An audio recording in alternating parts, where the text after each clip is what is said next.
साल 1984 जहां दूसरे बच्चे वीडियो गेम्स खेला करते थे, वहीं एक 12 साल का लड़का कोडिंग करके खुद का वीडियो गेम बना रहा था। ये एक जीनियस था, दूसरों से अलग था और इसीलिए इसका कोई दोस्त नहीं था। इसे बुरी तरह बुली किया जाता था, लेकिन इसके बावजूद इसने हिम्मत नहीं हारी। आज वही लड़का रॉकेट्स, इलेक्ट्रिक कार्स और एआई टूल्स बना के वर्ल्ड का सबसे अमीर आदमी बन चुका है। ये कहानी है इलॉन मस्क की। 1971 में साउथ अफ्रीका के प्रिटोरिया शहर में जन्म होता है इलॉन मस्क का। उनके फादर एक मैकेनिकल इंजीनियर थे और मदर एक मॉडल और डाइटिशियन थी। बचपन में इलॉन को एक प्रॉब्लम थी, वो कई बार एक ट्रांस की सिचुएशन में चले जाते थे, जिस दौरान उनके आसपास चाहे कुछ भी हो रहा हो उन्हें भनक तक नहीं लगती थी। पेरेंट्स और डॉक्टर्स को लगा कि इलॉन को सुनने में कोई प्रॉब्लम है, पर बाद में पता चला कि इस दौरान उनका ब्रेन एक सुपर कंप्यूटर की तरह काम करता था। बाहर की दुनिया पे फोकस खत्म हो जाता था और पूरी ब्रेन पावर कॉम्प्लेक्स आइडियाज को विजुअलाइज करने में लग जाती थी। बेसिकली उनके दिमाग के अंदर एक पूरी साइंस लैब चल रही होती थी। इलॉन की एक और आदत थी लगातार 10-10 घंटों तक इंसाइक्लोपीडियाज और साइंस फिक्शन बुक्स पढ़ना, और इन्हीं बुक्स को पढ़ पढ़ के वो काफी इंटेलेक्चुअल हो गए थे। एक रात वो अपनी कजन्स के साथ बाहर खेल रहे थे, तभी उनकी एक कजन ने कहा कि उसे अंधेरे से डर लग रहा है, जिसके जवाब में इलॉन ने कहा कि darkness is only absence of light. Elon हमेशा लोगों को इसी तरह के लॉजिकल और फैक्चुअल तरीकों से जवाब देते थे, जिस कारण दूसरे बच्चे उन्हें पसंद नहीं करते थे। इनफैक्ट उन्हें स्कूल में बुरी तरह बुली किया जाता था। एक बार तो स्टूडेंट्स की एक गैंग ने उन्हें सीढ़ियों से नीचे फेंक दिया और फिर इतना पीटा कि उन्हें हॉस्पिटल में एडमिट करना पड़ा। लेकिन इन सभी इंसिडेंट्स ने इलॉन को पेन और हार्डशिप सहने के लिए मजबूत बना दिया। 8 साल की उम्र तक इलॉन की फैमिली एक हैप्पी फैमिली थी और ये फोटो उन्हीं हैप्पी टाइम्स की है।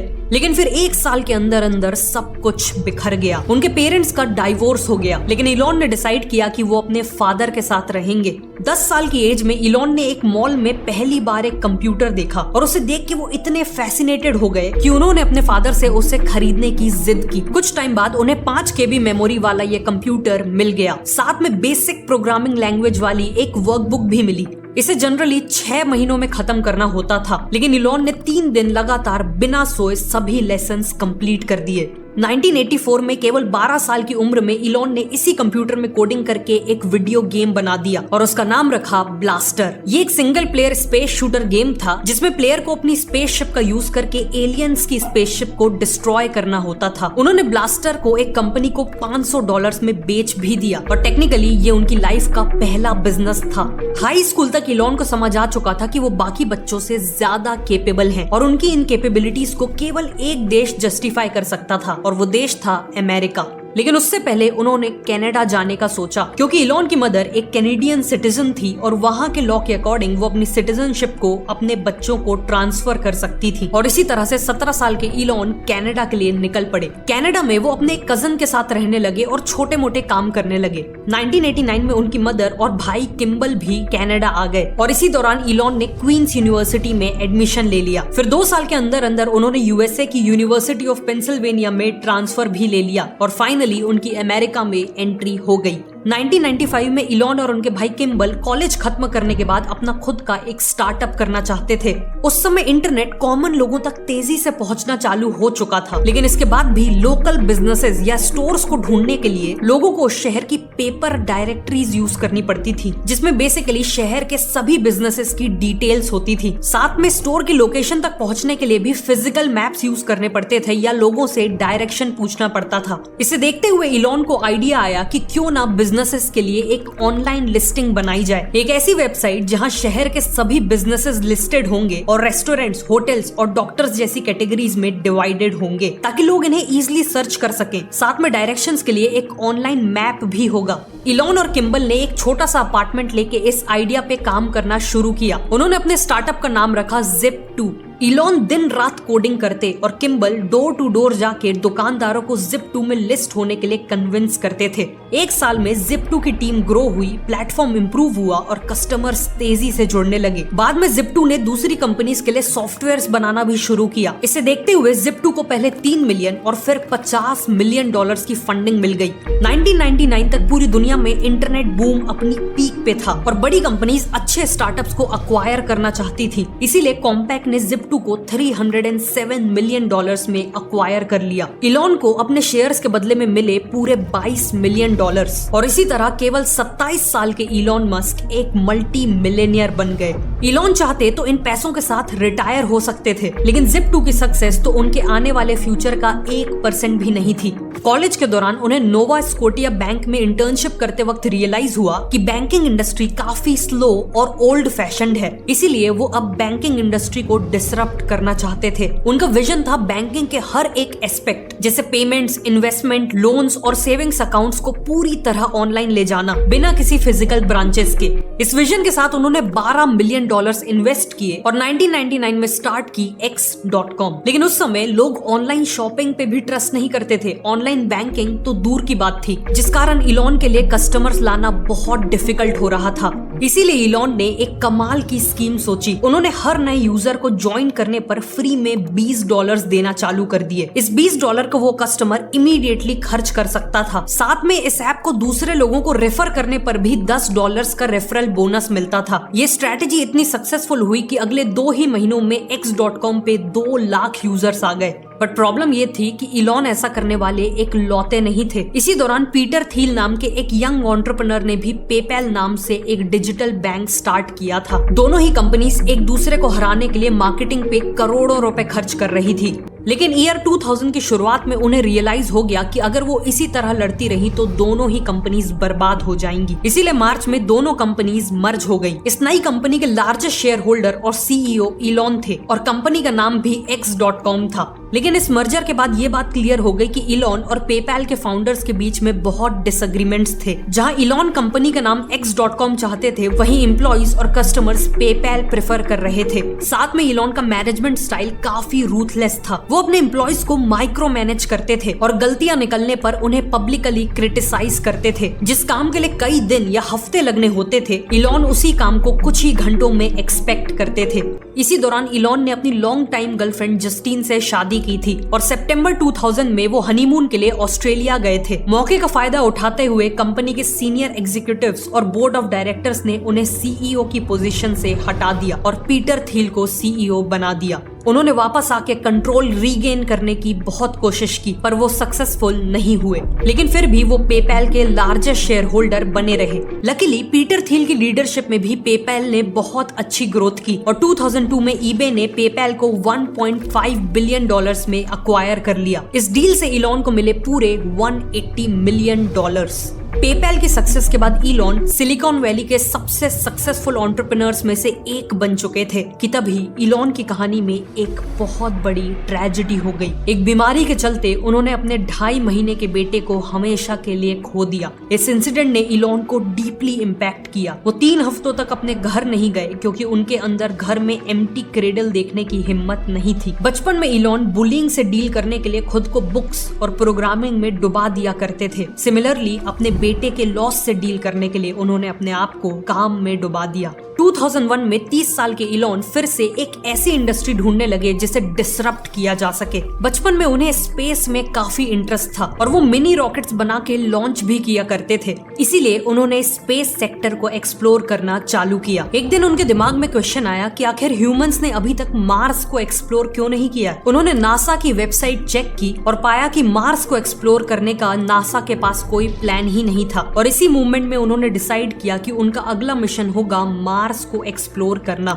इलॉन ने वर्ल्ड के बेस्ट रॉकेट साइंटिस्ट से मुलाकात की और खुद को रॉकेट साइंस की किताबों में इमर्स कर दिया, जिससे वो खुद रॉकेट साइंस में एक्सपर्ट बनने लगे। इलॉन ने life to Mars foundation launch कर दी और मार्स ओएसिस प्रोजेक्ट स्टार्ट किया, जिसका मेन एम था मार्स में एक प्रेशराइज्ड ग्रीन हाउस भेजना और वहां मार्स का पहला पौधा उगाना। उनका ऑब्जेक्टिव था दुनिया के सामने प्रूव करना कि मार्स में जिंदगी हो सकती है। वो इस एक्सपेरिमेंट को कैमरास के थ्रू पूरी दुनिया को दिखाना चाहते थे और वापस मार्स एक्सप्लोरेशन में पूरी दुनिया का इंटरेस्ट जगाना चाहते थे। इलॉन का प्लान था कि वो रशिया से इंटरकॉन्टिनेंटल बैलिस्टिक मिसाइल्स खरीदेंगे और उन्हें लॉन्च व्हीकल की तरह यूज करेंगे। उन्होंने कुछ एरोस्पेस एक्सपर्ट्स के साथ रशिया की ट्रिप प्लान की, लेकिन रशियंस के साथ उनके नेगोशिएशंस कभी ठीक से हो ही नहीं पाए। रशियंस ने इलॉन को उनकी एज के कारण सीरियसली नहीं लिया। इलॉन यहाँ आए थे $20 मिलियन में 3 मिसाइल्स खरीदने, लेकिन रशियंस ने केवल एक ही मिसाइल का प्राइस $21 मिलियन डॉलर्स कोट किया। इलॉन और उनकी टीम को समझ आ चुका था कि रशिया से रॉकेट की उम्मीद करना बेकार है। वापस आते हुए फ्लाइट में जहां उनकी टीम डिसअपॉइंटेड बैठी थी, वहीं इलॉन लगातार लैपटॉप में कुछ काम कर रहे थे। कुछ देर बाद उन्होंने अपनी टीम को कहा कि अब हम खुद ही रॉकेट बनाएंगे। उन्होंने लैपटॉप में रॉ मटेरियल्स, मैन्युफैक्चरिंग, असेंबली और लॉन्च के सभी कॉस्ट्स को कैलकुलेट कर लिया था।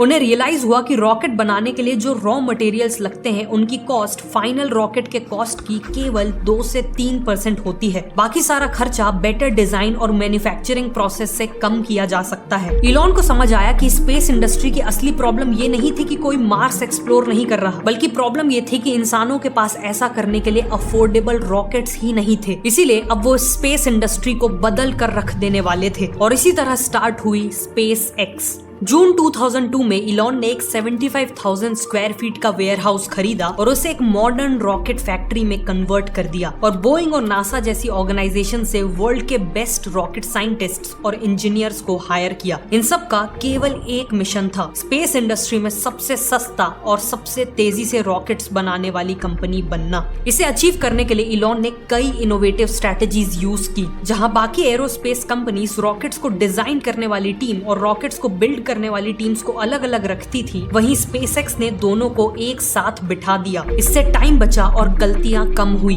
फिर स्पेसएक्स ने वर्टिकल इंटीग्रेशन अडॉप्ट किया, मतलब जो पार्ट्स पहले थर्ड पार्टी सप्लायर्स से आते थे जैसे इंजन, फ्यूल टैंक और बैटरी पैक, अब स्पेसएक्स उन्हें खुद ही बनाने लगा क्योंकि सप्लायर्स स्लो और एक्सपेंसिव थे। फाइनली इलॉन ने देखा कि बाकी कंपनीज रॉकेट के हर एक पार्ट में 2 से 3 गुना एक्स्ट्रा पैसा खर्च कर रही हैं, जबकि सेम काम सस्ते पार्ट से भी हो सकता था। इसी के साथ इलॉन ने डिक्लेयर किया कि स्पेसएक्स के पहले रॉकेट का नाम होगा फैल्कन 1। उस समय दूसरी कंपनीज 600 kg के पेलोड को लोअर अर्थ ऑर्बिट में भेजने के लिए करीब $70 मिलियन चार्ज करती थी। वहीं इलॉन का प्रॉमिस था कि वो सेम पेलोड को केवल $7 मिलियन में भेज देंगे। स्पेसएक्स का टारगेट था कि वो फैल्कन 1 को केवल एक ही साल में लॉन्च कर देंगे, लेकिन पूरी कोशिश के बाद भी इसे तैयार करने में पूरे 4 साल लग गए।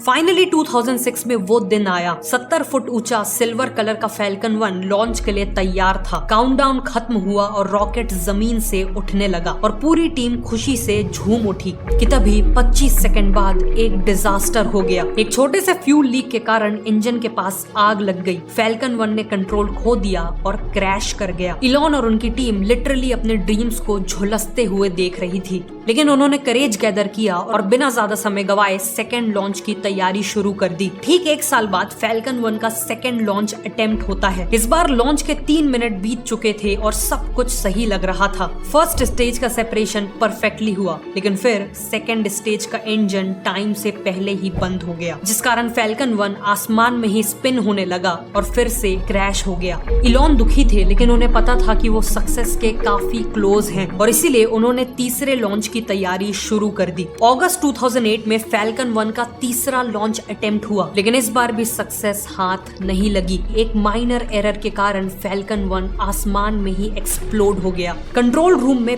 पिन ड्रॉप साइलेंस था। इस रॉकेट के साथ इलॉन के $100 मिलियन भी जल चुके थे। स्पेसएक्स के पास अब केवल एक और लॉन्च के पैसे बचे थे। अगर नेक्स्ट अटेम्प्ट सक्सेस नहीं होगा तो स्पेसएक्स हमेशा के लिए खत्म हो जाएगा। एक तरफ स्पेसएक्स कंपनी स्ट्रगल कर रही थी, तो वहीं इलॉन की एक और कंपनी थी जो बर्बादी की कगार पे थी, और वो थी टेस्ला। जब इलॉन स्पेस इंडस्ट्री में एंट्री ले रहे थे, तो उसी वक्त वो ऑटोमोबाइल इंडस्ट्री को भी एनालाइज कर रहे थे। इलॉन को पता था कि अभी की कार्स फॉसिल फ्यूल्स पे डिपेंडेंट हैं और फॉसिल फ्यूल्स लगातार खत्म हो रहे हैं, प्लस इनसे पॉल्यूशन तो होता ही है। इसीलिए उनका प्रेडिक्शन था कि फ्यूचर में हर कंट्री की गवर्नमेंट्स क्लीन एनर्जी से चलने वाली कार्स में शिफ्ट करना चाहेंगी, मतलब इलेक्ट्रिक कार्स ही फ्यूचर है। उस समय तक कुछ कंपनीज ने इलेक्ट्रिक कार्स लॉन्च की थी, जैसे जनरल मोटर्स की EV1, लेकिन स्लो, एक्सपेंसिव और कम रेंज होने के कारण ये सभी फेल हो गई थी, जिसके बाद ऑटोमोबाइल कंपनीज ने इलेक्ट्रिक कार्स से अपना ध्यान हटा लिया था।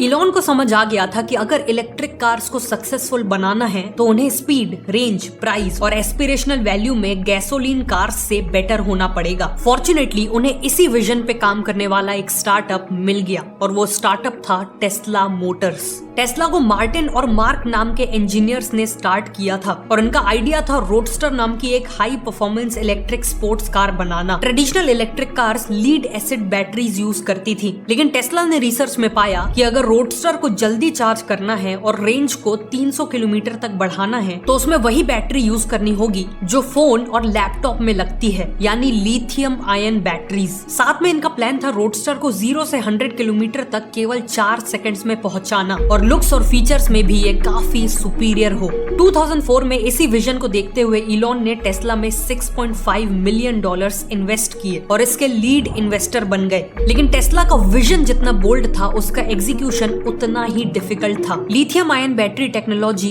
काफी नई थी और उसे एक कार के लिए मॉडिफाई करना काफी डिफिकल्ट हो रहा था। साथ ही टेस्ला ने एस्टिमेट किया था कि वो हर एक रोडस्टर कार को केवल $65,000 में बेच लेंगे, लेकिन 2007 तक तो कार को बनाने का ही खर्च $1 लाख तक पहुंच गया। इतने ज्यादा कॉस्ट में तो टेस्ला का बिजनेस मॉडल ही कोलैप्स हो जाता। सिचुएशन की अर्जेंसी को समझते हुए इलॉन खुद टेस्ला के सीईओ बन गए, लेकिन वो कुछ कर पाते इससे पहले आ गया 2008 का ग्लोबल फाइनेंशियल क्राइसिस, जिसने ऑटोमोबाइल इंडस्ट्री को बहुत नेगेटिवली इम्पैक्ट किया। स्पेसएक्स के अलावा इलॉन के पास जितना कैपिटल था वो उसे टेस्ला में ऑलरेडी इन्वेस्ट कर चुके थे और बाकी इन्वेस्टर्स ने और पैसे इन्वेस्ट करने से मना कर दिया था, जिस कारण टेस्ला बैंकरप्सी की कगार पे थी।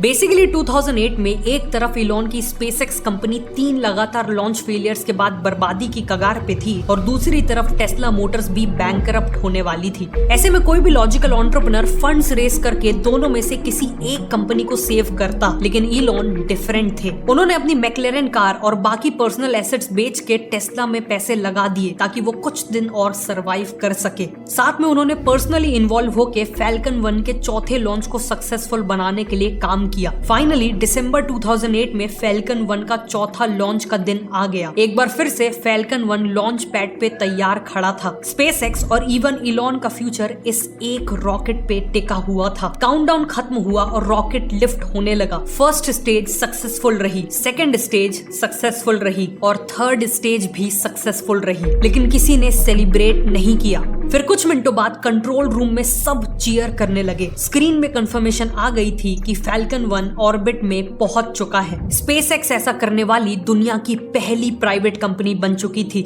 इसके कुछ ही हफ्तों बाद नासा ने स्पेसएक्स को $1.6 बिलियन का कॉन्ट्रैक्ट दे दिया, जिसमें स्पेसएक्स को इंटरनेशनल स्पेस स्टेशन तक कार्गो पहुंचाना था। इस कॉन्ट्रैक्ट के चलते स्पेसएक्स दुनिया की सबसे सक्सेसफुल प्राइवेट स्पेस कंपनी बन चुकी थी, लेकिन दूसरी तरफ टेस्ला अभी भी स्ट्रगल कर रही थी। इसीलिए इलॉन ने पर्सनली इन्वेस्टर्स को कॉन्टैक्ट किया और उन्हें समझाया कि न केवल उनकी कार रेडी है, बल्कि हजारों लोगों ने इसे प्री ऑर्डर भी कर रखा है। उन्हें ये फंडिंग केवल इस कार को मास प्रोड्यूस करके कस्टमर्स तक पहुंचाने के लिए चाहिए। फाइनली इलॉन की मेहनत रंग लाई। उन्हें क्रिसमस ईव में $40 मिलियन की इमरजेंसी फंडिंग मिल गई और टेस्ला बैंकरप्ट होने से कुछ ही दिन पहले बच गई। इस फंडिंग से टेस्ला ने रोडस्टर का मास प्रोडक्शन और डिलीवरीज चालू कर दी और इसकी सक्सेस से टेस्ला ने पूरी दुनिया को प्रूव कर दिया कि एक electric car fast, long range और क्लासी हो सकती है। लेकिन एक प्रॉब्लम थी। रोडस्टर एक 2 सीटर स्पोर्ट्स कार थी जो काफी एक्सपेंसिव थी और केवल एक नीश कस्टमर सेगमेंट के लिए बनाई गई थी। इलॉन को पता था कि अगर उन्हें टेस्ला को लॉन्ग टर्म में एक सक्सेसफुल और बड़ी ऑटोमोबाइल कंपनी बनाना है तो उन्हें मास मार्केट के लिए कार्स बनानी होंगी और इसीलिए 2012 में टेस्ला ने लॉन्च की मॉडल एस, एक प्रीमियम इलेक्ट्रिक सेडान जो 0 से 97 किलोमीटर की स्पीड केवल 4.2 सेकंड्स में अचीव कर सकती थी। सिंगल चार्ज में इसकी रेंज करीब 500 किलोमीटर की थी और इसके लुक्स काफी कूल थे। लेकिन मॉडल एस की खास बात ये थी कि एक कार नहीं बल्कि एक कंप्यूटर थी जिसमें व्हील्स लगे हुए थे। इसमें 17 इंच की मैसिव टच स्क्रीन थी जिसमें यूजर्स वर्चुअली कार के हर एक फंक्शन जैसे लाइटिंग, क्लाइमेट, नेविगेशन, एंटरटेनमेंट को कंट्रोल कर सकते थे। प्लस इस कार में लैपटॉप या मोबाइल की तरह सॉफ्टवेयर अपडेट के थ्रू इम्प्रूवमेंट्स और नए फीचर्स ऐड किए जा सकते थे। इवन कार के डोर हैंडल्स अपने आप बाहर आ जाते थे जब यूजर कार के पास आता था। इन सब के कारण मॉडल एस केवल एक अच्छी इलेक्ट्रिक कार नहीं बल्कि सभी एग्जिस्टिंग कार से बहुत बेहतर थी। लॉन्च होते ही मॉडल एस काफी सक्सेसफुल हो गई और मोटर ट्रेंड ने इसे कार ऑफ द ईयर का अवार्ड दिया। इसके बाद न केवल टेस्ला ने अपना आईपीओ लॉन्च किया बल्कि 2013 में वो प्रॉफिटेबल भी हो गई। आगे चल के टेस्ला ने मॉडल एक्स, मॉडल 3 और मॉडल वाई लॉन्च की और 2017 तक टेस्ला दुनिया की सबसे वैल्यूएबल कार कंपनी बन गई। आज तो Tesla fully self driving cars बनाने के काफी क्लोज है। दूसरी तरफ स्पेसएक्स ने फैल्कन 9 लॉन्च किया, जो फैल्कन 1 के कंपैरिजन में 50 गुना पेलोड को स्पेस में ले गया। फिर 2015 में इन्होंने रीयूजेबल रॉकेट्स लॉन्च किए, जिससे हर लॉन्च के लिए नए रॉकेट्स बनाने की रिक्वायरमेंट खत्म हो गई और स्पेस ट्रेवल का कॉस्ट भी काफी कम हो गया। स्पेसएक्स के थ्रू इलॉन ने स्टारलिंक नाम से हजारों सैटेलाइट्स भी स्पेस में छोड़ी हैं, जो दुनिया के कई हिस्सों को high speed internet services provide कर रही हैं। और आज के दिन ये अपना सबसे बड़ा रॉकेट स्टारशिप बना रहे हैं, जो ह्यूमंस को मार्स तक ले जा सकेगा। इसके अलावा इलॉन ने ट्रांसपोर्टेशन को रिवॉल्यूशनाइज करने के लिए द बोरिंग कंपनी और हाइपर लूप का कॉन्सेप्ट इजाद किया है। 2015 में इन्होंने न्यूरालिंक लॉन्च किया, जो ह्यूमंस के ब्रेन में कंप्यूटर चिप्स को इम्प्लांट करती है, ताकि ब्रेन और कंप्यूटर डायरेक्टली कम्युनिकेट कर सके। इलॉन का लेटेस्ट मूव था 2023 में ट्विटर को अक्वायर करके सोशल मीडिया स्पेस में एंट्री लेना। साथ में वो XAI के थ्रू AI कंपनी भी स्टार्ट कर चुके हैं। इन सभी कंपनीज के चलते इलॉन दुनिया के रिचेस्ट पर्सन बन चुके हैं और उनकी नेटवर्थ करीब $400 बिलियन है, जो second richest person Jeff Bezos से ऑलमोस्ट डबल है। लेकिन इलॉन जितने अमीर हैं उतने ही कंट्रोवर्शियल भी हैं। उनके एम्प्लॉइज ने टफ वर्किंग कंडीशंस और एक्सट्रीम वर्क प्रेशर की कंप्लेंट्स की हैं। इवन ट्विटर को अक्वायर करने के बाद भी उन्होंने एक ही झटके में हजारों एम्प्लॉइज को फायर कर दिया था। उनके कंट्रोवर्शियल ट्वीट्स कई बार स्टॉक प्राइसेस को नेगेटिवली इंपैक्ट करते हैं। फाइनली इलेक्शन कैंपेनिंग के लिए करीब $280 मिलियन डोनेट करने के बाद इलॉन प्रेसिडेंट ट्रम्प के काफी क्लोज बन चुके हैं, जिससे उनके पास पैसे और पॉलिटिकल पावर्स का एक लीथल कॉम्बिनेशन है। और कुछ लोगों को डर है कि वो इसका गलत इस्तेमाल भी कर सकते हैं। लेकिन इन सब के बाद भी इलॉन के मामले में एक बात 100% फिट बैठती है, यू लव हिम और hate him, you can't ignore him. क्योंकि ये इंसान फ्यूचर का वेट नहीं करता, बल्कि खुद फ्यूचर बनाता है। ये कहानी थी इलॉन मस्क की।